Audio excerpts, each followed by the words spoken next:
The movie opens by showing a man named Mika standing looking out the window, while a wall-mounted television shows a Japanese kabuki opera.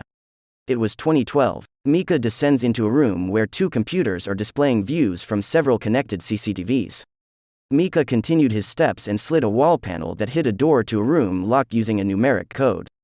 The door was opened by Mika and a teenage girl was inside playing a piano while singing. When Mika entered, the girl looked at him worriedly and then turned her attention to a monitor screen on the desk in the room. That monitor was connected to CCTV installed elsewhere. Rewind to 2011. A woman named Tina walks into a restaurant in a very messy state. She talks to a woman she meets, that she misses Matthew, Cassandra, and her old life. Tina's voice is hoarse and her glasses are black over her eyes, are perhaps masking the sadness behind it. While elsewhere, Matthew is in the stands of the ice skating rink and notices a teenage boy named Albert practicing alone. Matthew then got a call from his wife Tina, who informed him the detective from the police department asked them both to come to the office. The conversation on the phone changed after Tina told him that she found a comb that was very similar to Cassandra's favorite comb, in one of the rooms where she was working as a cleaning service at a hotel.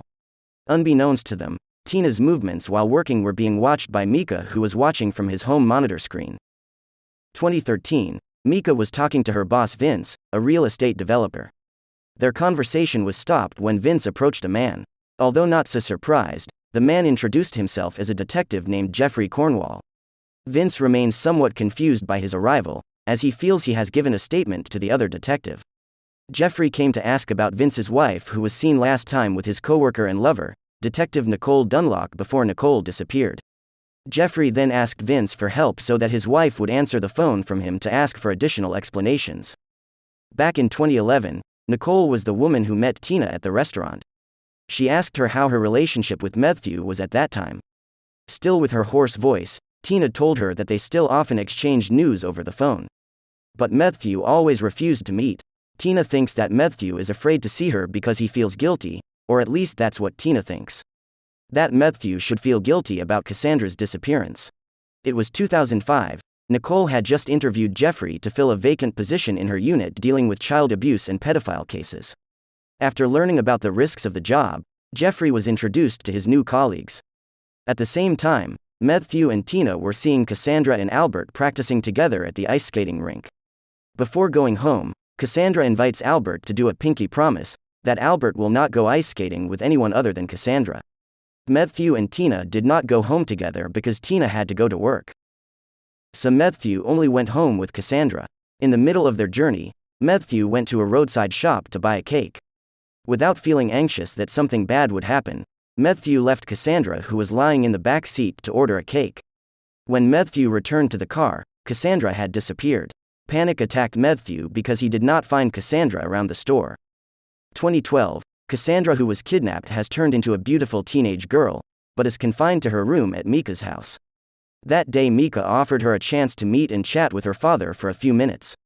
Even though she was given that opportunity, Cassandra knew that Mika was worried that she would run away or tell her father where she was and who the criminal was.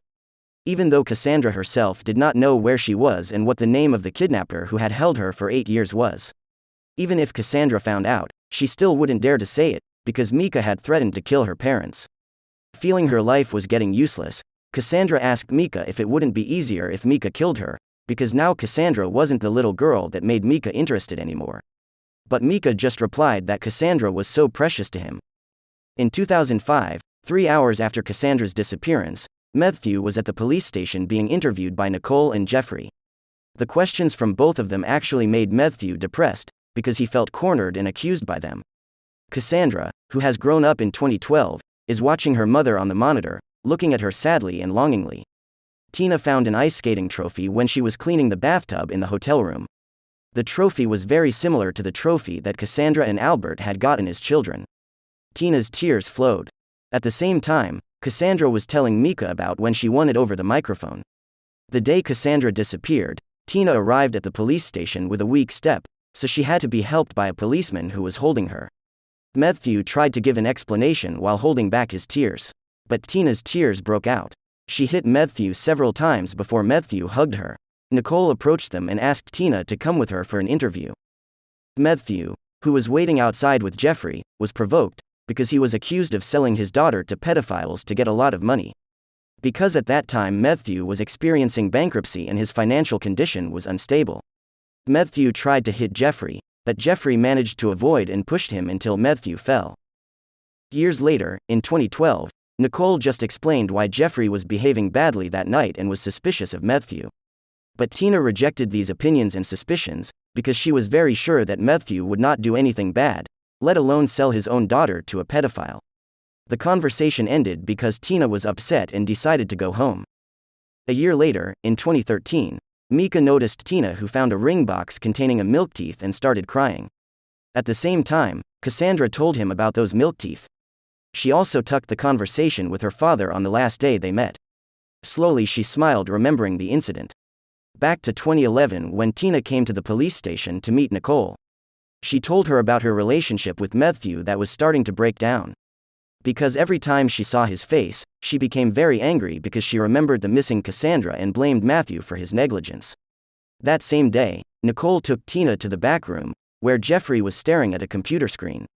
They showed her Jeffrey's new assignment, posing as one of the pedophiles on an online networking site to track down the perpetrators. But that wasn't the main purpose they invited Tina for. On the online networking site, Jeffrey found photos that he believed looked a lot like Cassandra. He wanted Tina to see it to make sure that his assumption was not wrong. Tina's feelings became very happy and relieved after confirming in detail that the person in the photo was Cassandra. Now she has hope again to find Cassandra, because most likely she is still alive.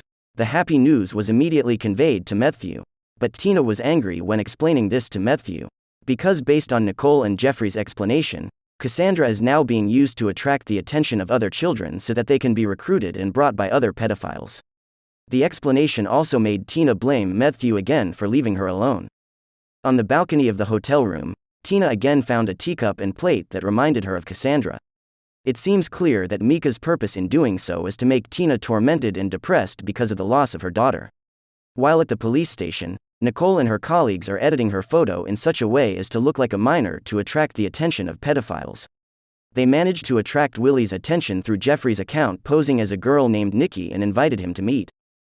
At one of the cafes, Nicole sat alone and covered her face with her hair. Willie came over and greeted her. But as soon as he saw Nicole's face, he realized that Nikki was older than the photo he saw. Realizing that he was being set up, Willie quickly left the cafe. But Nicole's colleagues, who had been keeping an eye out, quickly caught him. Nicole and her team received a lot of praise and good judgment for their success in catching one of the pedophile networks. The local press interviewed Nicole and her face appeared on television. Mika, who saw the news, finally went to see Willie in prison. He said that he was still safe and only Willie had failed. Mika's arrival also wanted to threaten Willie not to tell anyone about Mika's network. But Willie confirmed to him that he would keep silent about it if Mika wanted to bury Nicole alive to avenge him.